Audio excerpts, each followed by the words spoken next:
ഖസാക്കിന്റെ ഇതിഹാസം. ഒ.വി. വിജയൻ. അധ്യായം 6. വിദ്യാലയങ്ങൾ. അലിയാർ ഖസാക്കുകാരോട് സംസാരിച്ചു. മൈലാഞ്ചിത്താടിക്കാരായ കാരണവന്മാർ ചെവികൊണ്ടു നിന്നു. പിന്നെ അവർ പതുക്കെ പിരിഞ്ഞുപോയി. കുട്ടികളെ സ്കൂളിലേക്ക് അയക്കരുതെന്ന് അള്ളാപ്പിച്ച മുല്ലാക്ക പറയുന്നു. ഖസാക്കിലെ കുട്ടികൾ കോണെഴുത്തു പഠിക്കണമെന്ന് നൈസാമലി പറയുന്നു. പറയാൻ നൈസാമലിയുടെ അവകാശമെന്ത്?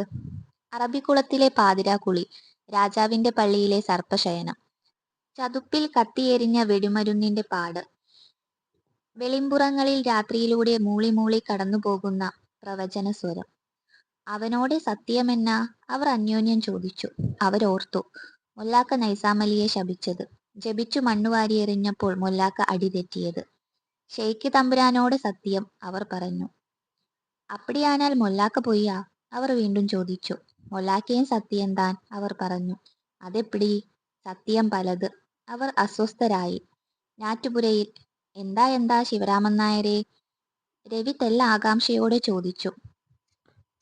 ബൗദ്ധന്മാര് നമുക്ക് എതിരാ മാഷേ, ശിവരാമൻ നായർ പറഞ്ഞു. ബൗദ്ധന്മാർ എതിർചേരിയിൽ. ശിവരാമൻ നായർക്ക് ഉൾക്കുളിരു വീണു. മാഷേ, അയാൾ പറഞ്ഞു, ബൗദ്ധന്മാര് എപ്പോഴും നമുക്കെതിരാ. മുറ്റത്തെ പുളിയുടെ നിഴലിൽ ഒരു മനുഷ്യൻ അനക്കമില്ലാതെ നിൽക്കുകയായിരുന്നു. നീണ്ടു ചടച്ച ശരീരം പുള്ളിവെയിലു വീണു വിചിത്രമായിരിക്കുന്നു. അസലാം അലൈക്കും, ഖാലിയാർ പറഞ്ഞു. വലൈക്കും സലാം, രവി പറഞ്ഞു. വരാവോ? ഖാലിയാർ ചോദിച്ചു. വരണം വരണം, രവി പറഞ്ഞു. നീലമുടി പകുത്ത് ചുമലിലേക്കിട്ട് നൈസാമലി രവിയുടെ മുമ്പിൽ നിന്നു. ശിവരാമൻ നായർ പരുങ്ങി. ഞമ്മള് സെയ്ദ് മിയാൻ ഷേഖ് തങ്ങളിന്റെ ഖാലിയാരാണ്, ഖാലിയാർ അറിയിച്ചു. എന്തു പറയേണ്ടുവെന്ന് രവിക്കറിയില്ലായിരുന്നു. എങ്കിലും പറഞ്ഞു. സന്തോഷം. ഞമ്മന്റെ സർവ്വ സഹായവും മാസ്റ്റർക്ക് ഉണ്ട്, ഖാലിയാർ പറഞ്ഞു. സെയ്ദ് മിയാൻ ഷേഖോടെ ഖൈറ്. വന്ന പോലെ തന്നെ ഖാലിയാർ ഇറങ്ങി നടന്നു. പോറലില്ലാത്ത ചർമ്മം, താടി വടിച്ചു വെടിപ്പു വരുത്തിയ വെളുത്ത മുഖം, നീണ്ടു ഒഴുക്കനായ കൈകൾ. വൈദികൻ നടന്നു മേടുകയറി. രവിക്കൊന്നും മനസ്സിലായില്ല. ശിവരാമൻ നായരെ, അയാൾ ചോദിച്ചു. ആരാ ഈ സെയ്ദ് മിയാൻ ഷേഖ്? ശിവരാമൻ നായർ അകലെ ചെതലിയിലേക്ക് നോക്കി. ഒരു നൊടി നേരം വിഷമിച്ചെന്നു തോന്നി. പിന്നെ ധൈര്യപ്പെട്ടുകൊണ്ട് പറഞ്ഞു. നിങ്ങൾ ബേഷാറാകാണ്ടിരിക്കും മാഷേ. രവിക്ക് കൂടുതൽ ജിജ്ഞാസയായി. പറയൂ ശിവരാമൻ നായരെ. അതോ? ഓ, ഒരു പ്രേതം. പ്രേതോ? രവി കസേരയിൽ ചാരിയിരുന്ന് സിഗരറ്റ് കൊളുത്തി.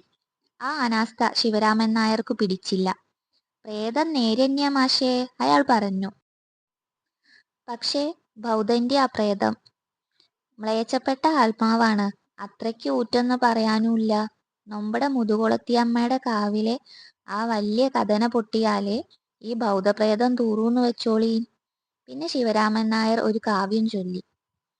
മൊട്ടപ്പാഴ്ത്തലയല്ല വേണ്ടു ഭരതക്ഷോണി കിരീടം ചൂടാൻ. അയാൾ ചിരിച്ചു. കല്യാണിക്കുട്ടി പിടിപ്പിച്ചു തന്നതാ, അയാൾ പറഞ്ഞു. കല്യാണിക്കുട്ടി നൊമ്പട മഹളാ.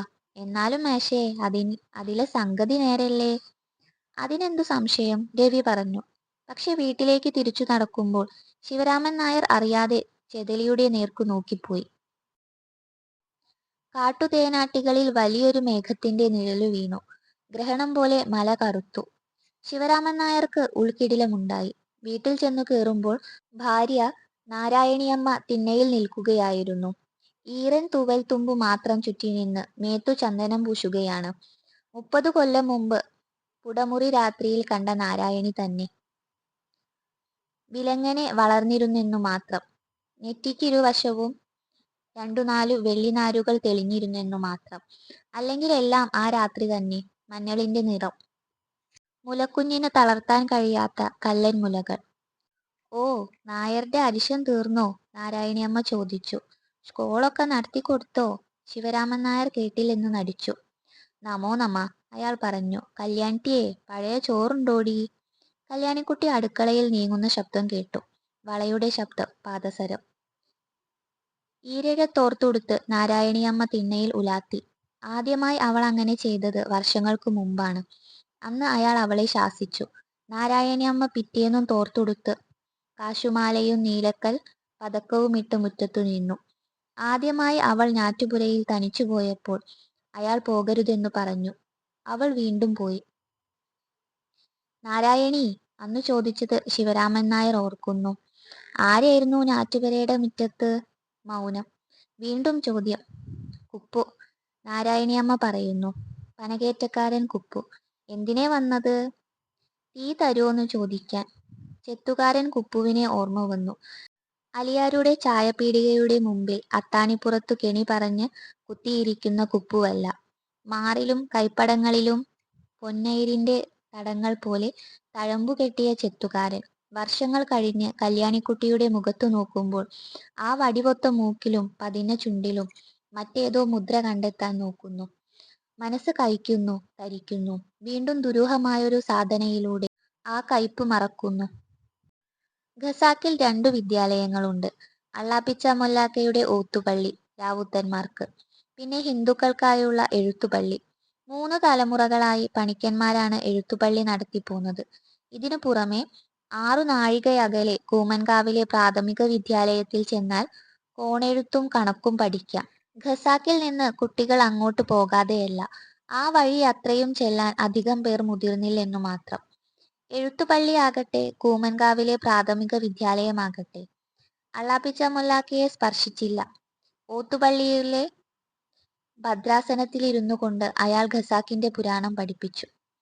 3-4 മാസം മുമ്പ് സ്കൂൾ വരുന്നെന്ന വിവരം അംശം കോൽക്കാരൻ പറഞ്ഞപ്പോൾ മൊല്ലാക്ക ഖസാക്കിലെ കാരണവന്മാരോട് സംസാരിക്കുക മാത്രമാണ് ചെയ്തത്. സ്കൂളിലേക്ക് കുട്ടികളെ അയക്കില്ലെന്ന് അവരത്രയും സമ്മതിക്കുകയും ചെയ്തു. ആരും സ്കൂളിന് ഇടവും കൊടുത്തു പോകരുത്. കാക്കയ്ക്ക് ചേക്കേടം കൊടുത്ത കാലമേ വരും വംശനാശം മൊല്ലാക്ക ഉദ്ധരിച്ചു. ഉന്മതാണ് കാരണവന്മാരും പറഞ്ഞു. പക്ഷെ ശിവരാമൻ നായർ ഇടം കൊടുത്തു. അയാൾ തന്റെ ഞാറ്റുപുര വാടകയ്ക്ക് കൊടുത്തു. ഞാരെവിടെ ഇടും? നാരായണിയമ്മ ചോദിച്ചു. ഞാറ് പോയി തൊലയട്ടെ, ശിവരാമൻ നായർ പറഞ്ഞു. സ്കോൾ അങ്ങട് നടക്കട്ടെ, പഠിക്കട്ടെ ആ കേളൻ. നിങ്ങൾക്കേ, നാരായണിയമ്മ മേത്ത് കളഭം പൂശുന്നതിനിടയിൽ പറഞ്ഞു, നട്ടപ്രാന്താണ്. നിന്റെ നാക്കടക്കിക്കോ നാരായണി. നാരായണിയമ്മ പീഠത്തിൽ അലസമായി തിരിഞ്ഞിരുന്നു കൊണ്ട് തിരുവാതിരപ്പാട്ട് പാടാൻ തുടങ്ങി. കേളനെ പഠിപ്പിക്കുമെന്നു പറഞ്ഞത് എന്തിനെന്ന് ശിവരാമൻ നായർ സ്വയം ചോദിച്ചുപോയി. കൂമൻകാവിലെ പ്രാഥമിക വിദ്യാലയത്തിന്റെ ഉടമസ്ഥനാണ് കേളൻ മാസ്റ്റർ. 10 കൊല്ലത്തെ സ്കൂൾ കച്ചവടത്തിൽ നിന്ന് 100 പറ നിലവും ഒരു പത്തായപ്പുരയും സ്വരൂപിച്ചിരുന്നു. ആ അനീതിയൊന്നുമല്ല ശിവരാമൻ നായരെ വിഷമിപ്പിച്ചത്. കടം കൊണ്ട 25 പറ ഒരു പുകിൽ വസ്തുവാണ് തേവാരത്തു തറവാട്ടിന്റെ സ്വത്ത്. വെറും കൈയോടെയാണ് കേളൻ സ്കൂൾ വെച്ചത്. ശിവരാമൻ മൂത്താരെ വന്നു കണ്ട് അനുഗ്രഹം വാങ്ങിയാണ് ആദ്യത്തെ ക്ലാസ് തുടങ്ങിയത്. ഈഴവനാണെങ്കിലും ആശ്രിതനാണല്ലോ എന്ന് ശിവരാമൻ നായരും ഓർത്തു. ഖസാക്കിൽ നിന്ന് കുട്ടികൾ കൂമൻകാവിലേക്ക് പോകുന്നതിൽ അള്ളാപ്പിച്ച മൊല്ലാക്കയ്ക്ക് ആദ്യം കഠിനമായ എതിർപ്പുണ്ടായിരുന്നു. ആ എതിർപ്പാകട്ടെ ശിവരാമൻ നായരെ വീര്യം പിടിപ്പിക്കാനേ ഉതകിയുള്ളൂ. ബൗദ്ധൻ അരുതെന്നു പറഞ്ഞ സ്ഥിതിക്ക് അവിടെ ആവാമെന്നു പറയാൻ ചുമതലയായി.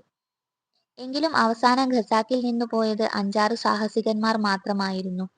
പാടം കടക്കണം, മേടു കയറണം, കാലവർഷത്തിന്റെ കാറ്റും ഇടിയുമുണ്ട്. 5-6 പേരല്ലേയുള്ളൂ. മുല്ലാക്കയ്ക്കു സമാധാനമായി. പക്ഷെ കേളൻ വളർന്നത് ഇതുകൊണ്ടൊന്നുമായിരുന്നില്ല. കൂമൻകാവ് വഴി മലമ്പുഴ ചാലു വെട്ടുന്നു. ചാൽ വെള്ളത്തിനു ഭാരതപ്പുഴ മുറിച്ചു കടക്കാൻ ഒരു കുഴൽപ്പാലവും പണിയുന്നുണ്ടായിരുന്നു. ഈ പണിയുടെ പണം കൂമൻകാവിലും അയൽ ഗ്രാമങ്ങളിലും പശിമ പിടിപ്പിച്ചു. ഗ്രാമവാസികളുടെ കുട്ടികൾ അത്രയും സ്കൂളിൽ ചേർന്നു. ചേരരുതെന്നു പറയാൻ അവിടങ്ങളിൽ ആരും ഉണ്ടായിരുന്നില്ല താനും. കേളന്റെ സ്കൂള് വളർന്നു. കാണെ കാണെ കേളൻ വളർന്നു വലുതായി. പത്തായപ്പുരയായി, കൃഷിയായി. ആദ്യം 10 പറയ്ക്ക് ഇരുപ്പുകിലും കുറച്ചു ചാമപ്പറമ്പും. ശിവരാമൻ നായർ ആവലാതിപ്പെട്ടു. പിന്നെ 15 പറ കണ്ടം, 25, 50 ജന്മം. അവിടുന്നും കേറിയപ്പോൾ ശിവരാമൻ നായർ ചോദിച്ചു, എന്ത് പഠിപ്പാണ്ടാ ഈ കൊമ്പാളന്റെ സ്കൂളില്? ഫലമുണ്ടായില്ല. കടും നീല സാരിയും മഞ്ഞ സാറ്റിൻ ജമ്പറുമിട്ട് കേളന്റെ ഭാര്യ ഖസാക്കിൽ വന്നു. അവൾ ഷേഖു തങ്ങൾക്കും പുളിങ്കൊമ്പത്തെ പോതിക്കും വഴിപാട് വെച്ചു. കുട്ടാടൻ പൂശാരിയുടെ ദേവപുരയിൽ കോഴിയുടെ കുരുതിയൊഴിച്ചു. തേവാരത്തു വീടിന്റെ കിളിവാതിലിലൂടെ കല്യാണിക്കുട്ടി ആ നീലസാരിയും മഞ്ഞപ്പട്ടും കണ്ടു. ഏകാധ്യാപക വിദ്യാലയം വരുമെന്നായപ്പോൾ ശിവരാമൻ നായർക്കു തണലു കിട്ടിയെന്നു തോന്നി. 5 6 ഖസാക്കുകാർ കേളന്റെ സ്കൂളിൽ പോകുന്നതു മുടങ്ങിയാൽ കേളനു ഛേദമില്ല. ഏകാധ്യാപക വിദ്യാലയം എത്ര കണ്ടു വളർന്നാലും കേളന്റെ കച്ചവടം മുടക്കാൻ മതിയാവില്ലെന്ന് ശിവരാമൻ നായർക്ക് അറിയാഞ്ഞുമല്ല. എന്തോ ആവോ, അതൊരു ശാഠ്യമായി മാറിയെന്നു മാത്രം. ഒന്നല്ല, ഒരുപാട് ശാഠ്യങ്ങൾ. എന്തിനോടെന്നറിഞ്ഞുകൂടാ. കേളന്റെ സ്കൂളിനോടോ ഞാറ്റുപുരയോടോ. ഞാറടുപ്പിക്കാൻ ഇപ്പോഴും നാരായണി തനിച്ചു ചെല്ലുന്നു. താൻ പാലക്കാട്ടു വ്യവഹരിക്കാൻ ചെന്നാൽ നാരായണി ഞാറ്റുപുരയിലാണ്. ഞാറ്റുപുരയിൽ ഇനി മേലിൽ നാരായണിക്ക് ഇടമില്ല. അവിടെ സ്കൂളാണ്. ശിവരാമൻ നായർ ശാഠ്യം പിടിക്കുകയായിരുന്നു. ദുർബലമായി പകപോക്കുകയായിരുന്നു. നാരായണിയോടല്ല, ഓർത്തു നോക്കിയാൽ ആരോടുമല്ല. ആരോടുമല്ലാത്ത ആ പകയ്ക്ക് എന്തൊരു വ്യഗ്രത! ശ്വാസം കഴിച്ചുകൂടാ. ഒരു ദിവസം ശിവരാമൻ നായർ പാലക്കാട്ടെ ആശുപത്രിയിൽ ചെന്നു. അവർ കണങ്കയിൽ റബ്ബർ കുഴലു ചുറ്റി കാറ്റടിച്ച് അളവെടുത്തു. രക്തസമ്മർദ്ദമാണെന്നു പറഞ്ഞു. ചായപീടികയിലെ ഏറ്റുമുട്ടൽ കഴിഞ്ഞിട്ട്.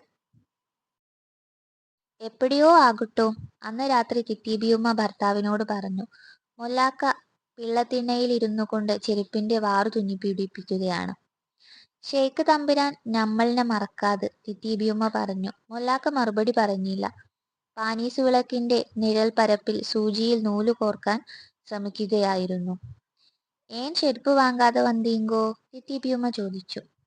കൂമൻകാവു ചന്തയിൽ ചെന്ന് 3 ഉറുപ്പികയ്ക്ക് ചുവന്ന പിന്നാണക്കല്ല് പതിച്ച വെള്ള മോതിരം അവൾക്ക് വാങ്ങിക്കൊണ്ടുവരികയാണ് അയാൾ ചെയ്തത്, ചെരുപ്പിനു പകരം. തിത്തീബിയുമ്മ തന്റെ വെളുത്തു നീണ്ട വിരല് പാനീസു വെളിച്ചത്തിലേക്കു നീട്ടി. മൊല്ലാക്ക മുഖമുയർത്തി അവളെ നോക്കി. എന്നിട്ട് വീണ്ടും തുന്നാൻ തുടങ്ങി.